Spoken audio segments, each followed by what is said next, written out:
ADB আন্তর্জাতিক সংবাদে আপনাকে স্বাগতম। সংবাদের শুরুতেই থাকছে সংবাদ শিরোনাম। মার্কিন যুদ্ধজাহাজ ডুবিয়ে দেওয়ার হুমকি দিলেন খামেনি, কঠিন চাপে ট্রাম্প প্রশাসন। ইরানে হামলা চালালে বিপর্যয়ে পড়বে আমেরিকা, বেরিয়ে এলো চাঞ্চল্যকর তথ্য। জেনেভায় শান্তি আলোচনা আগেই চুক্তিতে আসতে হবে ইউক্রেনকে, হুঁশিয়ারি ট্রাম্পের। পাকিস্তানে বোমা হামলা ও বন্দুকযুদ্ধে নিহত অন্তত 14। নাইজেরিয়ায় সেনা পাঠাল যুক্তরাষ্ট্র, আইএসপন্থী যোদ্ধাদের দমন করতে ট্রাম্পের নতুন চাল। 7 পাকিস্তানি সেনাকে বন্দী, 1 সপ্তাহের আল্টিমেটাম বিএলএর। এতক্ষণ শুনছিলেন সংবাদ শিরোনাম, এখন জানাবো বিস্তারিত। মার্কিন যুদ্ধজাহাজ ডুবিয়ে দেওয়ার হুমকি দিলেন খামেনি, কঠিন চাপে ট্রাম্প প্রশাসন। ওমানের মধ্যস্থতায় সুইজারল্যান্ডের জেনেভায় ইরান ও যুক্তরাষ্ট্রের মধ্যে পরোক্ষ পরমাণু আলোচনা পুনরায় শুরু হয়েছে। ঠিক সেই মুহূর্তে ওয়াশিংটনকে কঠোর হুঁশিয়ারি দিলেন ইরানের সর্বোচ্চ নেতা আয়াতুল্লাহ আলী খামেনি। মঙ্গলবার তেহরানে আয়োজিত এক অনুষ্ঠানে তিনি হুঙ্কার দিয়ে বলেন, পারস্য উপসাগরে মোতায়েন করা মার্কিন যুদ্ধজাহাজগুলো মুহূর্তেই সাগরের তলদেশে পাঠিয়ে দেওয়ার ক্ষমতা রাখে ইরান। মার্কিন প্রেসিডেন্ট ডোনাল্ড ট্রাম্পের বিশ্বের শক্তিশালী সেনাবাহিনী দাবির প্রেক্ষিতে খামেনি বলেন, বিশ্বের সবচেয়ে শক্তিশালী বাহিনীও এমন এক চড় খেতে পারে যা থেকে তারা আর কখনোই সেরে উঠবে না। ওয়াশিংটন যুদ্ধজাহাজ পাঠিয়ে ইরানকে ভয় দেখাতে চাইছে উল্লেখ করে তিনি বলেন, যুদ্ধজাহাজ অবশ্যই একটি বিপজ্জনক যন্ত্র, তবে এর চেয়েও বিপজ্জনক হল সেই অস্ত্র যা এই জাহাজকে ডুবিয়ে দিতে পারে। সম্প্রতি প্রেসিডেন্ট ট্রাম্প ঘোষণা দিয়েছিলেন, তেহরানের সাথে আলোচনায় কোনো সমঝোতা না হলে বিশ্বের বৃহত্তম বিমানবাহী রণতরী ইউএসএস জেরাল্ড আর ফোর্ড এই অঞ্চলে পাঠানো হবে। বর্তমানে পারস্য উপসাগরে ইউএসএস আব্রাহাম লিঙ্কন সহ এক ঝাঁক মার্কিন ডেস্ট্রয়ার অবস্থান করছে। চলমান উত্তেজনা নিরসনে জেনেভায় ওমানি দূতাবাসে ওমানের পররাষ্ট্রমন্ত্রী বদার অল বুসাইদির উপস্থিতিতে আলাদাভাবে বৈঠক করেছেন ইরানের পররাষ্ট্রমন্ত্রী আব্বাস আরাকজি এবং মার্কিন বিশেষ দূত স্টিভ উইটকফ। দুই পক্ষ সরাসরি টেবিলে না বসলেও ওমানের মাধ্যমে নোট আদান প্রদান করছে। গত বছর ইরান ও ইসরায়েলের মধ্যে 12 দিনের যুদ্ধের পর স্থগিত হওয়া এই কূটনৈতিক প্রক্রিয়াটি চলতি মাসের শুরুতে মাস্কাটে পুনরায় সচল হয়। তবে আলোচনার টেবিলে কূটনীতি চললেও রণক্ষেত্রে যুদ্ধের মেঘ কাটেনি। এর আগে গত রবিবার ইরানের সেনাপ্রধান মেজর জেনারেল আবদাল রহিম মুসাভি সতর্ক করে বলেছিলেন, ইরানের বিরুদ্ধে কোনো যুদ্ধ শুরু করলে তা ট্রাম্পের জন্য ভয়াবহ শিক্ষা হয়ে থাকবে। ইরানে হামলা চালালেই কি বিপর্যয়ে পড়বে আমেরিকা, বেরিয়ে এলো চাঞ্চল্যকর তথ্য। ইসরায়েল ও ইরানের মধ্যকার দীর্ঘস্থায়ী উত্তেজনা এখন নতুন বিপজ্জনক মোড়ে এসে দাঁড়িয়েছে। সম্প্রতি ইসরায়েলি প্রধানমন্ত্রী বেনিয়ামিন নেতানিয়াহু এবং মার্কিন প্রেসিডেন্ট ডোনাল্ড ট্রাম্পের মধ্যকার জরুরি বৈঠকটি ইঙ্গিতই দিচ্ছে মধ্যপ্রাচ্যের ভূ রাজনীতিতে বড় ধরনের পরিবর্তন আসন্ন। ইসরায়েল এই আলোচনাকে অত্যন্ত গুরুত্ব দিচ্ছে। তেল আভিভ মনে করছে, ইরানের পারমাণবিক কর্মসূচির চেয়েও বড় হুমকি এখন দেশটির উন্নত ব্যালিস্টিক মিসাইল প্রযুক্তি। ইসরায়েলি নীতি নির্ধারকদের মতে, তেহরানের এই ক্ষেপণাস্ত্র সক্ষমতা তাদের অস্তিত্বের জন্য সরাসরি হুমকি এবং এটি দমনে প্রয়োজনে একতরফা সামরিক পদক্ষেপ নিতেও তারা দ্বিধা করবে না। ইসরায়েল স্পষ্ট করে দিয়েছে, তারা কেবল একটি পারমাণবিক চুক্তির মধ্যে সীমাবদ্ধ থাকতে চায় না। তাদের লক্ষ্য হচ্ছে ইরানের আঞ্চলিক প্রভাব এবং মিত্রশক্তির নেটওয়ার্ক পুরোপুরি ছিন্ন করা। তবে ইরানের জন্য তাদের ক্ষেপণাস্ত্র কর্মসূচি এবং আঞ্চলিক মিত্ররা হল জাতীয় নিরাপত্তার অবিচ্ছেদ্য অংশ।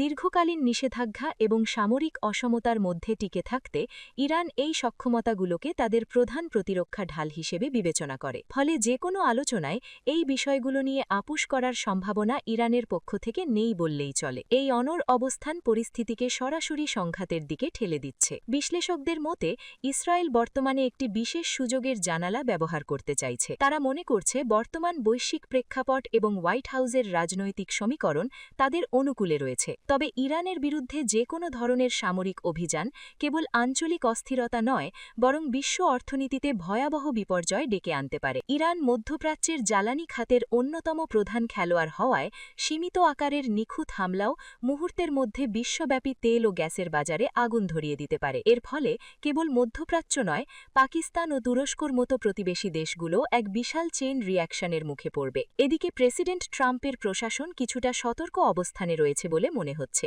কারণ বর্তমান ইরান আর আগের মতো আন্তর্জাতিকভাবে বিচ্ছিন্ন নয়। চীন এবং রাশিয়ার সাথে ইরানের ক্রমবর্ধমান সামরিক এবং অর্থনৈতিক ঘনিষ্ঠতা যুদ্ধের সমীকরণকে জটিল করে তুলেছে। যৌথ সামরিক মহড়া এবং কৌশলগত অংশীদারিত্বের ফলে ইরানের বিরুদ্ধে কোনো দ্রুত বা সস্তা সামরিক বিজয় সম্ভব নয় বলেই ধারণা করা হচ্ছে। এমতাবস্থায় ইসরায়েল ওয়াশিংটনের উপর ক্রমাগত চাপ সৃষ্টি করলেও যুক্তরাষ্ট্র সরাসরি যুদ্ধে জড়ানোর ঝুঁকি কতটুকু নেবে তা নিয়ে প্রশ্ন থেকে যায়। সব মিলিয়ে ইরান ও ইসরায়েলের এই দ্বৈরথ্য এখন এমন এক পর্যায়ে পৌঁছেছে যেখানে একটি ভুল পদক্ষেপ পুরো বিশ্বকে এক দীর্ঘস্থায়ী সংকটে নিমজ্জিত করতে পারে। জেনেভায় শান্তি আলোচনায় আগেই চুক্তিতে আসতে হবে ইউক্রেনকে, হুঁশিয়ারি ট্রাম্পের। ইউক্রেন ও রাশিয়ার মধ্যে চলমান রক্তক্ষয়ী যুদ্ধ অবসানে এবার সরাসরি হস্তক্ষেপ শুরু করেছে ডোনাল্ড ট্রাম্পের প্রশাসন। আজ মঙ্গলবার সুইজারল্যান্ডের জেনেভায় উভয় দেশের প্রতিনিধিদের মধ্যে একটি গুরুত্বপূর্ণ ত্রিপক্ষীয় বৈঠক অনুষ্ঠিত হতে যাচ্ছে। এই আলোচনার প্রাক্কালে মার্কিন প্রেসিডেন্ট ডোনাল্ড ট্রাম্প ইউক্রেনকে দ্রুত একটি সমঝোতায় পৌঁছানোর জন্য কঠোর হুঁশিয়ারি দিয়েছেন। জেনেভায় যাওয়ার পথে এয়ারফোর্স ওয়ানে সাংবাদিকদের সঙ্গে আলাপকালে তিনি বলেন, ইউক্রেনকে খুব দ্রুত আলোচনার টেবিলের সমঝোতায় আসতে হবে। রাশিয়ার পূর্ণ মাত্রার অভিযানের চতুর্থ বার্ষিকী ঘনিয়ে আসার মুখে এই শান্তি উদ্যোগকে অত্যন্ত তাৎপর্যপূর্ণ বলে মনে করা হচ্ছে। সুইজারল্যান্ডের জেনেভায় অনুষ্ঠিতব্য এই শান্তি আলোচনায় মধ্যস্থতাকারী হিসেবে নেতৃত্ব দিচ্ছে ডোনাল্ড ট্রাম্পের প্রশাসন। মার্কিন প্রতিনিধি দলে রয়েছেন ট্রাম্পের বিশেষ দূত স্টিভ উইটকফ এবং প্রেসিডেন্টের জামাতা জ্যারেড কুশনার। অন্যদিকে রাশিয়ার পক্ষে নেতৃত্ব দিচ্ছেন দেশটির সাবেক সংস্কৃতি মন্ত্রী ভ্লাদিমির মেদিনাস্কি। এর আগে সংযুক্ত আরব আমিরাতের আবুধাবিতে অনুষ্ঠিত 2 দফা আলোচনা কোনো ফল ছাড়াই শেষ হয়েছিল। তবে জেনেভার বৈঠকটি বেশি গুরুত্বপূর্ণ কারণ রাশিয়ার আগ্রাসনের পর এই প্রথম ইউরোপের মাটিতে সরাসরি শান্তি আলোচনা অনুষ্ঠিত হচ্ছে। ট্রাম্প প্রশাসন শুরু থেকেই ইউক্রেনকে রাশিয়ার সঙ্গে দ্রুত একটি চুক্তিতে আসার জন্য চাপ দিয়ে আসছে। প্রেসিডেন্ট ট্রাম্প সম্প্রতি ইউক্রেনের প্রেসিডেন্ট ভলোডিমির জেলেন্সকিকে অভিযুক্ত করে ইঙ্গিত দিয়েছেন যে কিয়েভ ইচ্ছে করেই যুদ্ধ দীর্ঘায়িত করছে। এদিকে জেলেন্সকি স্পষ্টভাবে জানিয়ে দিয়েছেন যে কোনো অবস্থাতেই ডনবাস বা ইউক্রেনের সার্বভৌম ভূখণ্ড রাশিয়ার হাতে তুলে দেওয়া হবে না। তবে ইউক্রেনীয় কর্তৃপক্ষ ওয়াশিংটনের সঙ্গে গঠনমূলক আলোচনায় অংশ নিতে আগ্রহী। কিয়েভের পক্ষ থেকে আগামী 30 থেকে 50 বছরের জন্য মার্কিন নিরাপত্তা নিশ্চয়তা চাওয়া হলেও ট্রাম্প প্রশাসন বর্তমানে 15 বছরের নিশ্চয়তা দেওয়ার প্রস্তাব করেছে।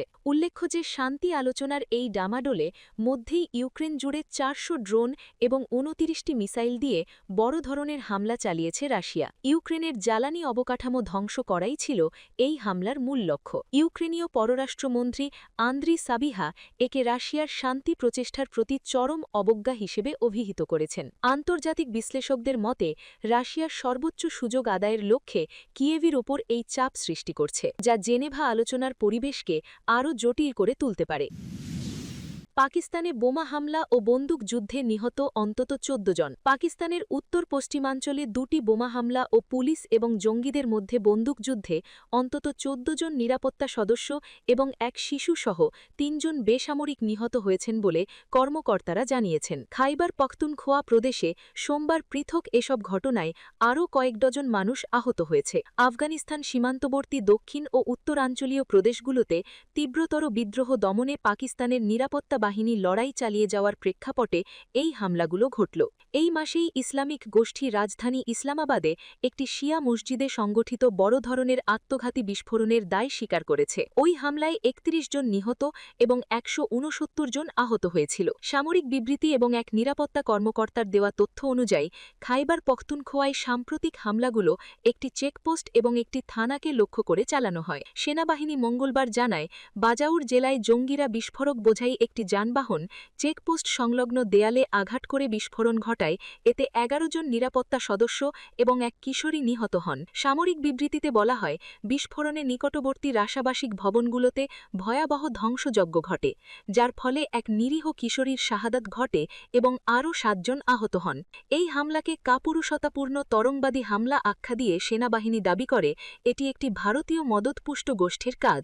বিবৃতিতে বলা হয়, ঘটনাস্থল থেকে পালানোর সময় নিরাপত্তা বাহিনী 12 জন জঙ্গিকে হত্যা করেছে। নাম না প্রকাশের শর্তে এএফপিকে দেওয়া এক নিরাপত্তা কর্মকর্তা জানান, বিস্ফোরক বোঝাই যানবাহনটি একটি ধর্মীয় শিক্ষা প্রতিষ্ঠানের দেয়ালে আঘাত করেছিল। অন্যদিকে বান্নু শহরে আরেক হামলায় একটি রিকশায় পেতে রাখা বোমা মিরিয়ান থানায় বিস্ফোরিত হয়। এতে 2 জন বেসামরিক নিহত হন এবং আরও 17 জন আহত হন, ওই কর্মকর্তা জানান। নাইজেরিয়ায় সেনা পাঠালো যুক্তরাষ্ট্র। এবার আইএসপন্থী যোদ্ধাদের দমন করতে পশ্চিম আফ্রিকার দেশ নাইজেরিয়ায় সেনা ও সামরিক সরঞ্জাম পাঠালো যুক্তরাষ্ট্র। বর্তমানে প্রায় ৩০০ মার্কিন সেনা এই দেশটিতে মোতায়েন রয়েছে। ৯,২৩,৭৬৯ আয়তনের দেশ নাইজেরিয়ার জনসংখ্যা ২৩,৪৭,৬৭,১৩০ জন। শতকরা হিসেবে এই জনসংখ্যার ৫৩.৫০% মুসলিম, ৪৫.৯০% খ্রিস্টান এবং বাকিরা অন্যান্য ধর্মাবলম্বী। প্রায় 1 যুগ আগে নাইজেরিয়ায় সশস্ত্র আইএসের উত্থান ঘটে। গত 10 বছর ধরে ডাকাতি, লুটপাট, হত্যা, ধর্ষণ, বোমা হামলা, অপহরণ করে মুক্তি আদায়, নারীদের অপহরণ করে যৌন দাসে হিসেবে বিক্রি করা সহ বিভিন্ন অপরাধ চালিয়ে যাচ্ছে এই গোষ্ঠীটির যোদ্ধারা। নাইজেরিয়ার সাধারণ মুসলিম ও খ্রিস্টান উভয় সম্প্রদায়ের লোকজন তাদের ত্রাসের শিকার হচ্ছেন। এই সশস্ত্র যোদ্ধাদের দমন করতে সেনাবাহিনী নিয়োগ করেছে নাইজেরিয়া। তবে কয়েক বছর চেষ্টার পরও কোনো বড় সাফল্য দেখাতে পারেনি সেনাবাহিনী। উল্টো সন্ত্রাসীদের সঙ্গে যুদ্ধ করতে গিয়ে প্রাণ হারিয়েছেন অনেক সেনা সদস্য ও কর্মকর্তা। এই অবস্থায় গত ডিসেম্বরে আইএস সন্ত্রাসীদের দমনে যুক্তরাষ্ট্রের কাছে নাইজেরিয়ার সরকার সহযোগিতা চাইলে ওয়াশিংটন তাতে সম্মত হয়। চলতি ফেব্রুয়ারির শুরুর দিকে 200 জন সেনা নাইজেরিয়ায় পাঠিয়েছে যুক্তরাষ্ট্র। সোমবার পাঠানো হয়েছে আরও 100 জন সেনা। 7 পাকিস্তানি সেনাকে বন্দী, 1 সপ্তাহের আল্টিমেটাম বিএলের। পাকিস্তানের নিরাপত্তা বাহিনীর 7 সদস্যকে নিজেদের কবজায় রাখার দাবি করেছে বেলুচিস্তানের বিচ্ছিন্নতাবাদী গোষ্ঠী বালুচ লিবারেশন আর্মি। সেই সঙ্গে বিএলএ বন্দি বিনিময়ে 7 দিনের আল্টিমেটাম দিয়েছে। খবর এনডিটিভির। তারা হুঁশিয়ারি দিয়েছে 7 দিনের মধ্যে আলোচনা শুরু না হলে আটককৃত সেনাদের মৃত্যুদণ্ড কার্যকর করা হবে। বিএলের গণমাধ্যম শাখা হাক্কাল থেকে দেওয়া এক বিবৃতিতে এই আল্টিমেটামের কথা জানানো হয়েছে। আল্টিমেটামের সঙ্গে একটি ভিডিও বার্তাও প্রকাশ করা হয়েছে। সেখানে জানানো হয়েছে আল্টিমেটাম শেষ হওয়ার আর 6 দিন বাকি আছে। তবে বিএলের হাতে 7 পাকিস্তানি সেনা আদৌ আছে কিনা তা স্বাধীনভাবে যাচাই করে নিশ্চিত হতে পারেনি এনডিটিভি। অন্যদিকে বিএলের দাবি ও আল্টিমেটাম প্রসঙ্গে তাৎক্ষণিকভাবে পাকিস্তান সরকার বা সামরিক বাহিনীর কোনো কর্মকর্তার প্রতিক্রিয়াও পাওয়া যায়নি। বিএলএ দাবি করেছে হেরপ অভিযানের দ্বিতীয় পর্বে এসব পাকিস্তানি সেনাকে আটক করা হয়। গোষ্ঠীটি দাবি করেছে অভিযানের সময় বিভিন্ন জায়গা থেকে পাকিস্তানি নিরাপত্তা বাহিনী সংশ্লিষ্ট মোট 17 জনকে আটক করা হয়, কিন্তু জাতিগতভাবে বালুচ হওয়ায় ও স্থানীয় পুলিশের সঙ্গে সম্পৃক্ততা থাকায় 10 জনকে সতর্ক করে ছেড়ে দেওয়া হয়েছে। বিএলের ভাষ্য, মাঠির পরিস্থিতি স্থানীয় হওয়ায় এবং বালুচ গণগোষ্ঠীর স্বার্থ বিবেচনায় নিয়ে এই 10 জনকে ছেড়ে দেওয়ার সিদ্ধান্ত নেওয়া হয়। এছাড়া বিএলএ বলেছে আটক বাকি 7 জন পাকিস্তানি সেনাবাহিনীর নিয়মিত ইউনিটের সদস্য। এসব সেনা আমাদের হেফাজতে রয়েছে এবং বালুচ ন্যাশনাল আদালতে তাদের বিচার সম্পন্ন হয়েছে। এক বিবৃতিতে বিএলএ বলেছে, বিচারকালে আটককৃতদের বিরুদ্ধে বেসামরিক লোকজনের বিরুদ্ধে অপরাধ, জোরপূর্বক গুমে সহায়তা বা উস্কানি এবং বালুচ গণগোষ্ঠীর বিরুদ্ধে চালানো গণহত্যায় অংশ নেওয়া সহ নানান অভিযোগ আনা হয়। প্রমাণ উপস্থাপনের পাশাপাশি বিচারে অভিযুক্তদের আত্মপক্ষ সমর্থনের সুযোগ দেওয়া হয় এবং তারা যে বিভিন্ন অপরাধে জড়িত তার স্বীকারোক্তিমূলক জবানবন্দিও রেকর্ড করা হয়। বিচ্ছিন্নতাবাদী এ গোষ্ঠীটি জানায়, আটক 7 পাকিস্তানি সেনা দোষী সাব্যস্ত হয়েছে। তাদের মৃত্যুদণ্ডের রায়ও ঘোষিত হয়েছে। তবু তারা পাকিস্তানকে 7 দিনের সময় দিয়েছে। পাকিস্তান যদি এই সময়ের মধ্যে যুদ্ধবন্দী বিনিময়ে আগ্রহ দেখায় তাহলে পাকিস্তানি কর্তৃপক্ষের হাতে আটক বালুচ বন্দীদের মুক্তির বিনিময়ে 7 সেনাকে ফেরত দেওয়া হতে পারে। এর আগেও একাধিকবার এ ধরনের বন্দী বিনিময়ের প্রস্তাব দিয়েছিল বিএলএ। তাদের দাবি, পাকিস্তানি কর্তৃপক্ষ কখনোই এ ধরনের আলোচনায় রাজি হয়নি। তারা শেষ পর্যন্ত তাদের সেনাদের প্রাণকে উপেক্ষা করেছে।